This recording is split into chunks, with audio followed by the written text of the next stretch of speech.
Hello dear students, आज हम करने वाले हैं मार्केट फेलियर जो आपका चैप्टर है उसकी लास्ट वीडियो। इस वीडियो में हम 3 कारणों को डिस्कस करेंगे जो मार्केट फेलियर के रीजन है। First is asymmetric information, next is missing markets and next is monopoly. Asymmetric information जो है पीजी क्लासेस में काफ़ी डिटेल में होता है और इम्पॉर्टेंट टॉपिक होता है, लेकिन यहाँ पर आपको बहुत ही ब्रीफ में बताया हुआ है। एसिमेट्रिक इंफॉर्मेशन का मीनिंग क्या है कि इंफॉर्मेशन में सिमिट्री ना होना। सिमिट्री ना होने का मतलब क्या है कि जो दोनों पार्टीज हैं, बायर्स एंड सेलर्स, दोनों को इक्वल जानकारी नहीं होती उस वस्तु के बारे में या साधन के बारे में। एक को ज्यादा जानकारी होती है और एक को कम जानकारी होती है, तो उसकी वजह से इफेक्ट क्या होता है। फर्स्ट कंज्यूमर्स पर इफेक्ट देखते हैं। Consumers fail to optimize the level of consumption. Consumers जो है अपना लेवल ऑफ कंजम्पशन ऑप्टिमाइज नहीं कर पाते हैं क्योंकि उनको वस्तु की क्वालिटी, क्वांटिटी, उसके प्राइस के बारे में पर्याप्त जानकारी नहीं होती है। ये जानकारी या तो प्रोड्यूसर प्रोवाइड ही नहीं करते हैं या उस जानकारी तक पहुंच जो है वो बहुत ही मुश्किल होती है, उस जानकारी तक इजी एक्सेस नहीं होती है। तो कंज्यूमर्स फेल हो जाते हैं अपने लेवल ऑफ कंजम्पशन को ऑप्टिमाइज करने में। इसी प्रकार से प्रोड्यूसर्स भी फेल हो जाते हैं किसमें, least cost level of output produce करने में। जो कम से कम लागत वाला उत्पादन का बिंदु है वो अचीव नहीं कर पाते हैं। क्यों नहीं कर पाते हैं? क्योंकि जो विभिन्न उत्पादन के साधन हैं उनकी वैरायटी, उनकी अवेलेबिलिटी, उनके प्राइस के बारे में प्रोड्यूसर्स को पूरी जानकारी नहीं होती है। तो इस प्रकार से हमने देखा कि पूरी जानकारी ना होने की वजह से भी मार्केट फेलियर होता है। और ऐसे केसेस में गवर्नमेंट क्या कर सकती है, कुछ स्टैंडर्ड सेट कर सकती है रिगार्डिंग द इंफॉर्मेशन कि सबको ये जानकारी, मिनिमम जानकारी प्रदान करनी होगी। वो चाहे फैक्टर ओनर्स हो चाहे प्रोड्यूसर्स हो, उनके लिए गवर्नमेंट कुछ रेगुलेशन, नोटिफिकेशन जारी कर सकती है कि आपको इतनी मिनिमम जानकारी तो प्रोवाइड करनी पड़ेगी। तो ये गवर्नमेंट का इंटरवेंशन हो गया। यहाँ पर एग्जाम्पल इस प्रकार से भी देखे जा सकते हैं, जैसे आपने बेटा फ्रूट्स पे देखा होगा कि क्वालिटी के मार्क्स लगे होते हैं, कुछ टैग लगा होता है, उससे उस फ्रूट की क्वालिटी के बारे में पता चलता है। बहुत से हमारे ड्यूरेबल, नॉन ड्यूरेबल गुड्स ऐसे होते हैं जिन पे क्वालिटी मार्क बना होता है, जैसे उसमें से एक है ISI मार्क। तो बहुत इस प्रकार की मार्किंग होती है जो उन जो वस्तुएं हैं उनके बारे में, उनकी क्वालिटी के बारे में जानकारी प्रदान करते हैं। इसी प्रकार से जो आपकी डिग्री है वो भी आपके बारे में एक इंफॉर्मेशन दे रही है, जो भी आपका एम्प्लॉयर होगा उसको, जहां आप इंटरव्यू देने जाते हैं तो आपके बारे में जानकारी कुछ हद तक आपकी जो डिग्रीज हैं उनकी मदद से, जो आपका स्ट्रॉन्ग एरिया है एजुकेशन में, वो रिफ्लेक्ट हो जाता है। तो ये भी एक जानकारी प्रदान करने का तरीका होता है। तो यहाँ पर हमने देखा कि पूरी जानकारी ना होने की वजह से मार्केट फेल हो जाती है। नेक्स्ट हमारा होगा मिसिंग मार्केट्स। अगर मार्केट ही नहीं है किसी वस्तु के लिए तो फिर हम एफिशिएंसी की बात कैसे करें, मार्केट सक्सेस की बात कैसे करें जब मार्केट ही नहीं है। देखिए, missing markets are also a source of market failure in absence of market for a commodity. जब कमोडिटी की कोई मार्केट ही नहीं है तो जो हमारी ऑप्टिमम एलोकेशन ऑफ रिसोर्सेज की कंडीशन है कि जो हमारे मार्जिनल बेनिफिट है, मार्जिनल कॉस्ट के इक्वल होने चाहिए, वो कैसे अचीव होंगे जब किसी वस्तु के लिए वो मार्केट ही नहीं है। ये किस केस में हो सकता है ऐसा? जो पब्लिक गुड्स हैं उनके केस में मार्केट्स होती नहीं है, कॉमन प्रॉपर्टी रिसोर्स के केस में मार्केट्स नहीं होती हैं।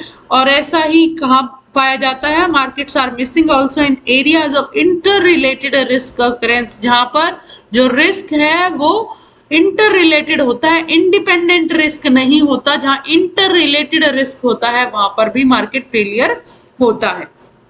यहाँ पर देखिए, अगर बैड वेदर है तो उसका इम्पैक्ट सभी किसानों पर पड़ेगा, तो उसमें से एक किसान पर इंडिपेंडेंट बैड वेदर का क्या इम्पैक्ट पड़ा है वो रिस्क का जो इंश्योरेंस देने वाली कंपनी है वो अलग से नहीं निकाल पाती है। तो इस प्रकार के जो सर्विसेज हैं वो प्रोवाइड करने में प्रॉब्लम आती है।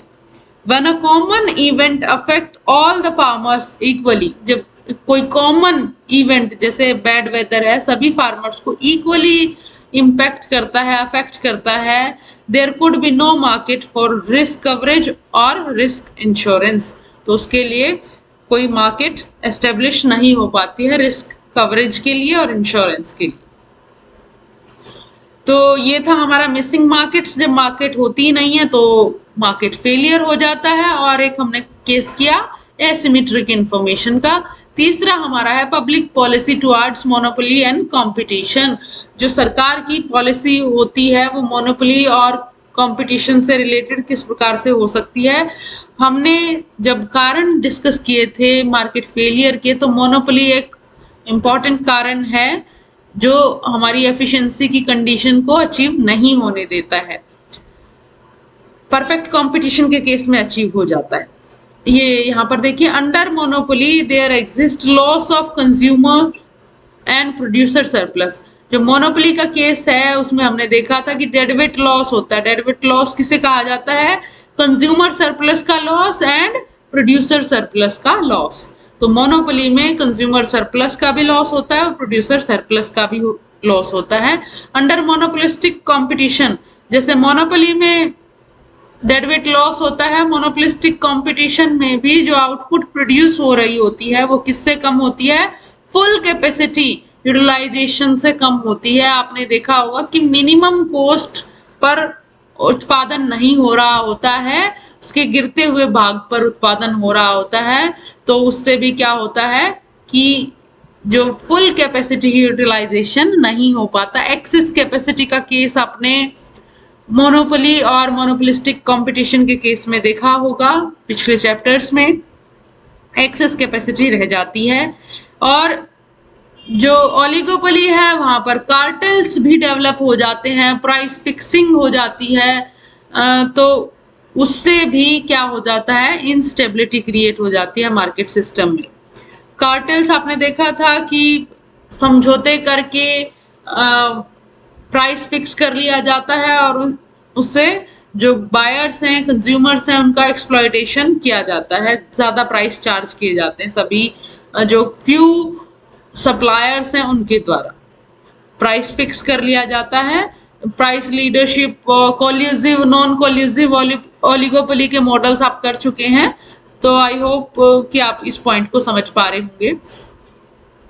Various monopoly activities and cartels have been under the watch list of the government. Government क्या करती है? नजर रखती है इस प्रकार के एक्टिविटीज पर, कार्टल्स पर। ये लीगल नहीं होते हैं तो उसी के लिए जैसे इंडिया में monopoly and restrictive trade practices act लागू हुआ 1969 से, और डिफरेंट लॉज जो हैं गवर्नमेंट के जो इस रिगार्ड में काम करते हैं। Besides this various laws are used to change the behaviour of firms more towards optimum resource allocation. बहुत से लॉज ऐसे हैं जो प्रोड्यूसर्स को कंपेल करते हैं ऑप्टिमम रिसोर्स एलोकेशन के लिए। There are three aspects of public policy to control the inefficiency of imperfect competition. Imperfect competition में inefficiency को कंट्रोल करने की 3 ways हो सकते हैं।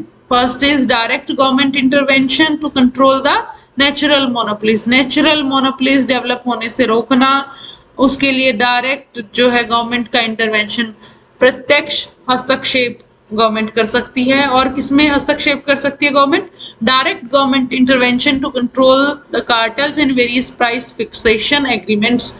डिफरेंट कार्टल्स डेवलप ना हो और प्राइस फिक्सेशन एग्रीमेंट्स ना हो, इसके लिए भी गवर्नमेंट इंटरवीन करती है, हस्तक्षेप करती है, चेक रखती है। Direct government action to promote competitive conditions, और गवर्नमेंट एक्शंस इस प्रकार के भी होते हैं कि वो कंपटीशन को बढ़ावा दें, ना कि मोनोपोली को। तो ये सारे गवर्नमेंट के एफर्ट्स हैं जो गवर्नमेंट करती है। मोनोपोली और या कह लीजिए मोनोपोलिस्टिक कंपटीशन, ओलिगोपोली, जो भी इम्परफेक्ट कंपटीशन के केसेस हैं उनको कंट्रोल करने के लिए गवर्नमेंट विभिन्न प्रकार के मेजर्स जो है अपनाती है। कंट्रोल ऑफ नेचुरल मोनोपोलीज का केस यहाँ पर दिया हुआ है।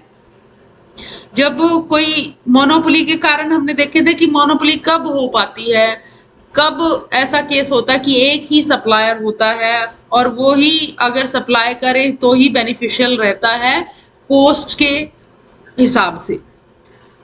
Existence of monopolies implies market power that enables producers to control price and consequently induces them to maximize profits by fixing high price and producing low output। जो monopoly का case है उसमें क्या होता है, market power होती है, monopoly power होती है और उसकी वजह से जो producers होते हैं उनको राइट होता है प्राइस को कंट्रोल करने का, और वो क्या करते हैं, इसकी वजह से प्राइस हाई रखते हैं और जो क्वांटिटी है, आउटपुट है, उसको कम रखते हैं।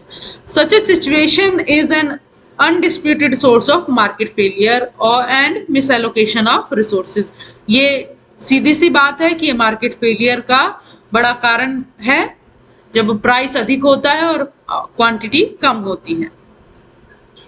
Consequently, in most countries, the government intervenes to exercise direct or indirect control। दो प्रकार से गवर्नमेंट कंट्रोल करती है नेचुरल मोनोपोलीज पे। डायरेक्ट कंट्रोल कैसा हो सकता है कि गवर्नमेंट खुद ऑनर बन जाती है उस नेचुरल मोनोपोली का, जैसे हमने देखा इलेक्ट्रिसिटी या पहले रेलवेज में भी ये एग्जांपल देखा जाता था कि ये जो सर्विसेज हैं वो गवर्नमेंट प्रोवाइड करती है क्योंकि वहां पर मोनोपोली है। So that these are run as nationalized industries। ये nationalized industries होती हैं और जब सरकार ये सर्विसेज प्रोवाइड कर रही होती है तो एक्सप्लॉयटेशन कम होता है और प्राइसेस जो है कम रखे जाते हैं। इनडायरेक्ट कंट्रोल कैसे हो सकता है कि अगर प्राइवेट ओनरशिप को अलाउ किया हुआ है गवर्नमेंट के द्वारा तो गवर्नमेंट मोनोपोलिस्टिक जो टेंडेंसीज हैं उनको कंट्रोल करने की कोशिश करती है, उन मोनोपोलीज को रेगुलेट करती है, नियंत्रण होता है सरकार का उन पर तो भी प्रभावित करती है। तो गवर्नमेंट का हस्तक्षेप हमने देख लिया, डायरेक्ट भी हो सकता है जब गवर्नमेंट खुद ओनर होती है नेचुरल मोनोपोली की, और इनडायरेक्ट जब वो मोनोपोलीज को रेगुलेट करती है। तो जब मोनोपोली होती है सीधी सी बात है मिस एलोकेशन ऑफ रिसोर्सेज होता है, एफिशिएंसी नहीं होती है और गवर्नमेंट को हस्तक्षेप करना पड़ता है। यहाँ पर देखिए, when price and output policy the government should encourage these industries to adopt what price and output policy। कौन सा प्राइस और आउटपुट पॉलिसी गवर्नमेंट को एनकरेज करनी चाहिए इस प्रकार के केसेस में, मोनोपोली के केस में जैसे हम यहाँ पर बात कर रहे हैं। मार्जिनल कॉस्ट प्राइसिंग हो सकता है या एवरेज कॉस्ट प्राइसिंग हो सकता है, लेकिन दोनों से ही हम देखेंगे कि कुछ ना कुछ नुकसान हो रहा है या फायदा हो रहा है बहुत अधिक, या जो जितना रिक्वायर्ड है एफिशिएंट आउटपुट प्रोड्यूस नहीं हो पा रहा है इन दोनों ही केसेस में। क्योंकि मोनोपोली का केस जब होता है या तो डिक्रीजिंग कॉस्ट इंडस्ट्री होती है या इंक्रीजिंग कॉस्ट इंडस्ट्री होती है, तो हम इन दोनों ही केसेस की बात करेंगे और इन दोनों ही केसेस में हम मार्जिनल कॉस्ट प्राइसिंग की भी बात करेंगे और एवरेज कॉस्ट प्राइसिंग की भी बात करेंगे। डिक्रीजिंग कॉस्ट इंडस्ट्री में क्या होगा, in case of decreasing cost industry the minimum of average cost is achieved at a level of output which is higher than the efficient level. जो efficient level है उससे अधिक जब प्रोड्यूस किया जाएगा वहां पर ही कॉस्ट मिनिमम हो सकती है। Minimum of average cost is achieved, जो एवरेज कॉस्ट का मिनिमम बिंदु है वो क्या होगा, at a level of output which is higher, जो हायर होगा एफिशिएंट लेवल से। जो एवरेज कॉस्ट का मिनिमम बिंदु होगा वो ज्यादा आउटपुट पे होगा जो एफिशिएंट लेवल के अकॉर्डिंग रिक्वायर्ड है। ये देखिए आप डायग्राम में, यहाँ पर दोनों ही केसेस की हम बात करेंगे, मार्जिनल कॉस्ट प्राइसिंग और एवरेज कॉस्ट प्राइसिंग। हम यहाँ पर डिक्रीजिंग कॉस्ट इंडस्ट्री की बात कर रहे हैं। यहाँ पर जो एवरेज कॉस्ट है उसके डिक्रीजिंग पोर्शन पर आउटपुट संबंधी डिसीजन हो रहे हैं, तो इसको हम डिक्रीजिंग कॉस्ट इंडस्ट्री बोल रहे हैं। तो ये हम जैसे हम यहाँ की बात करेंगे पहले, OQ1 अगर आउटपुट है मार्जिनल कॉस्ट प्राइसिंग के हिसाब से एफिशिएंट आउटपुट है, तो जो मिनिमम ऑफ AC है वो इससे आगे है, यहाँ पर ही हम क्या कहते हैं, प्लांट की पूरी कैपेसिटी यूटिलाइज होती है, कम से कम लागतें होती हैं, लेकिन इतना तो अचीव हो ही नहीं पाता है, ये एफिशिएंसी लेवल से ज्यादा हो जाता है जब डिक्रीजिंग कोस्ट इंडस्ट्री होती है। यहाँ पर देखिए एवरेज कोस्ट के डिक्रीजिंग पोर्शन पर ही आउटपुट संबंधी डिसीजन हो रहे हैं। ये एवरेज कोस्ट का डिक्रीजिंग पोर्शन देखिए आप, ये मार्जिनल कोस्ट है। जब ये एवरेज कोस्ट डिक्लाइन हो रही होती है तो मार्जिनल कोस्ट उससे नीचे होती है, और जब एवरेज कोस्ट इंक्रीज हो रही है, यहाँ पे मार्जिनल कोस्ट उससे तेजी से इंक्रीज हो रही है। लेकिन इस वाले पोर्शन को अब हम नेक्स्ट डायग्राम में डिस्कस करेंगे। यहाँ पर हम डिक्रीजिंग कोस्ट इंडस्ट्री की बात कर रहे हैं। ये आपका एवरेज कोस्ट हो गया, ये आपका मार्जिनल कोस्ट है, और ये आपका डिमांड कर्व है जो कि AR भी है, और AR क्या होता है आपका प्राइस। तो यहाँ पर एक्स एक्सिस पर आउटपुट है, वाई एक्सिस पर प्राइस है।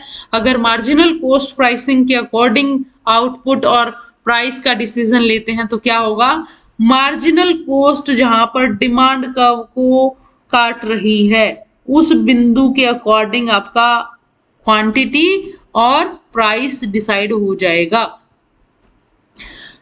तो यहाँ पर प्राइस क्या होगा, यहाँ पर प्राइस कितना होगा, जो मार्जिनल कोस्ट जहां पर डिमांड कर्व को काट रही है ये OP1 प्राइस हो जाएगा, OP1 प्राइस और OQ1 आउटपुट, क्योंकि यहाँ पर ही इस बिंदु पर आपकी मार्जिनल कोस्ट डिमांड कर्व को कट कर रही है, और डिमांड कर्व किसके इक्वल होता है, एवरेज रेवेन्यू या प्राइस। तो प्राइस कितना तय हो जाएगा, OP1, और क्वांटिटी कितनी डिसाइड हो जाएगी, OQ1।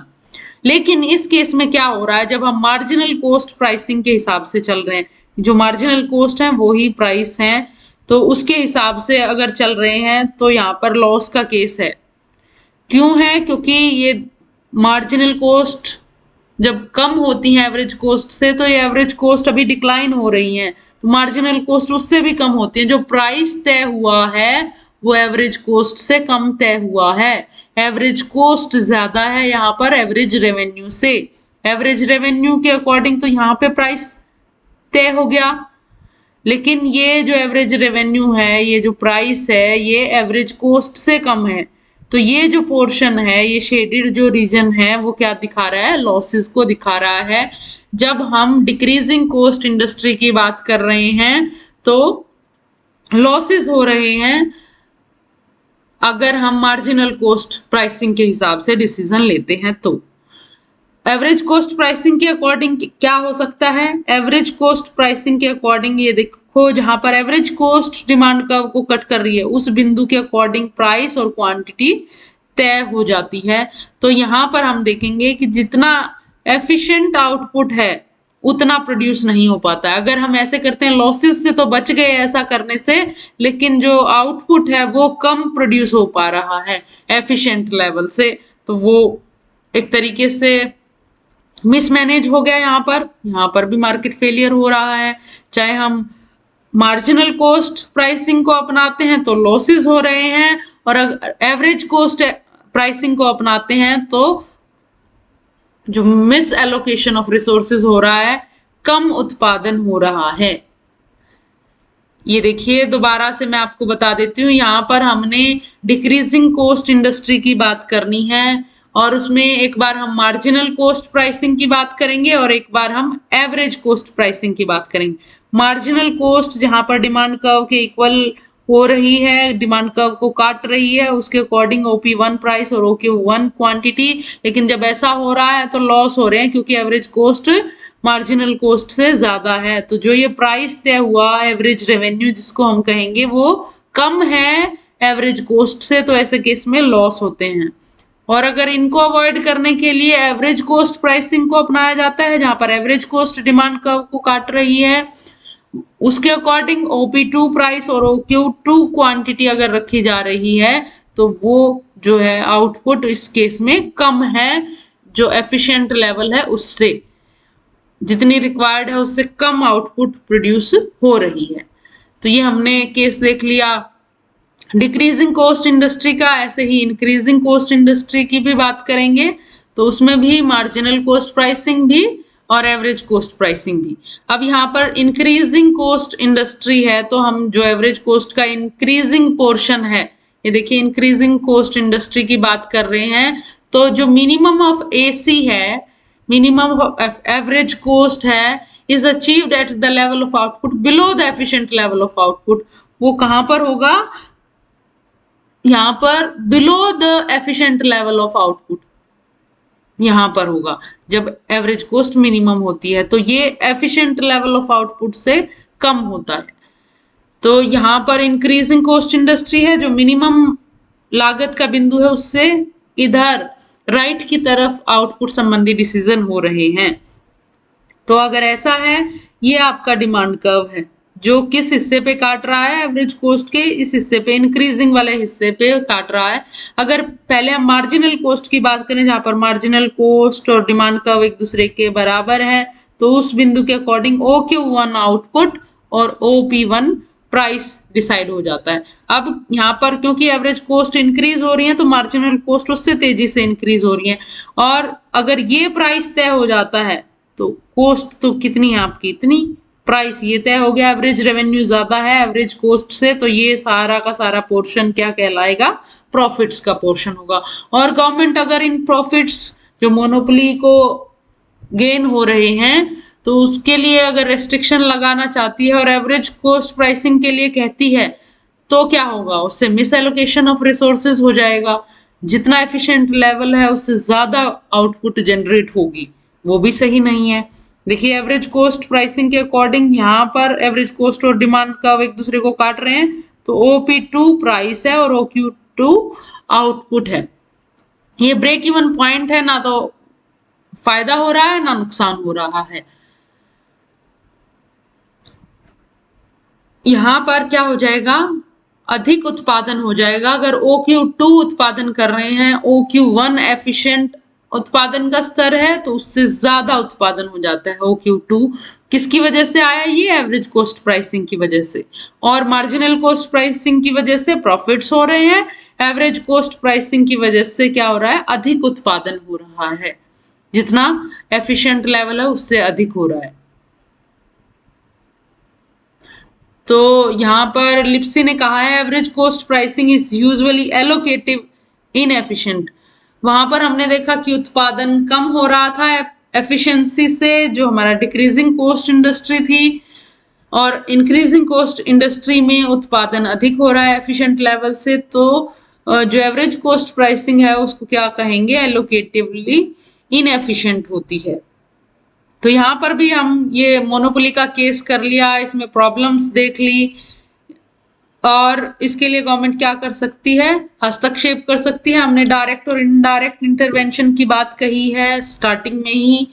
तो गवर्नमेंट क्या कर सकती है? वैसे तो क्या होता है, लॉन्ग रन में जो नेचुरल मोनोपोलीज है इनके लिए टाइम भी लॉन्ग रन चाहिए, लेकिन लॉन्ग रन में टेक्नोलॉजी चेंज होने की वजह से वो मोनोपोली नहीं रह पाती है, ओलिगोपोली का रूप ले लेती है। जैसे यहाँ पर एग्जांपल दिया हुआ है, जो IT इंडस्ट्री है उसमें स्टार्टिंग में मोनोपोली था, लेकिन धीरे धीरे और टेक्नोलॉजी विकसित होने की वजह से बाकी जो हैं प्रोवाइडर्स, जैसे भारती है, रिलायंस है, टाटा है, ये भी उस इंडस्ट्री में ज्वाइन कर जाते हैं, IT इंडस्ट्री में, और ये ओलिगोपोली का रूप बन जाता है।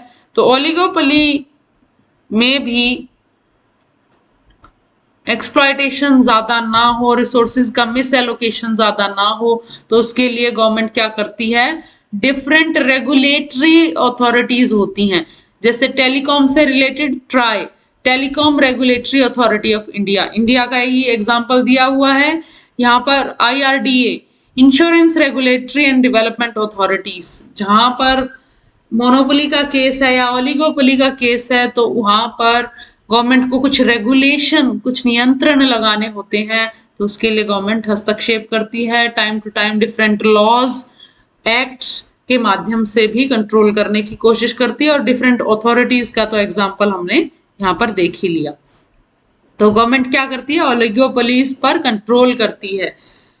नेशनलाइजेशन का तरीका स्टार्टिंग में अपनाया जाता था, लेकिन अब क्या है? प्राइवेटाइजेशन कर दिया गया है, क्योंकि हर एक चीज में पब्लिक पब्लिक सेक्टर यूनिट्स नहीं हो सकती हर एक क्षेत्र में, तो उसके लिए क्या किया गया, प्राइवेटाइजेशन किया गया। लेकिन प्राइवेटाइजेशन अलाउ करने के बाद भी गवर्नमेंट का कंट्रोल होता है ओलिगोपोलीज पर या मोनोपोली पर, गवर्नमेंट का कंट्रोल होता है और वो कुछ हद तक मार्केट फेलियर को कम करने का प्रयास करती है।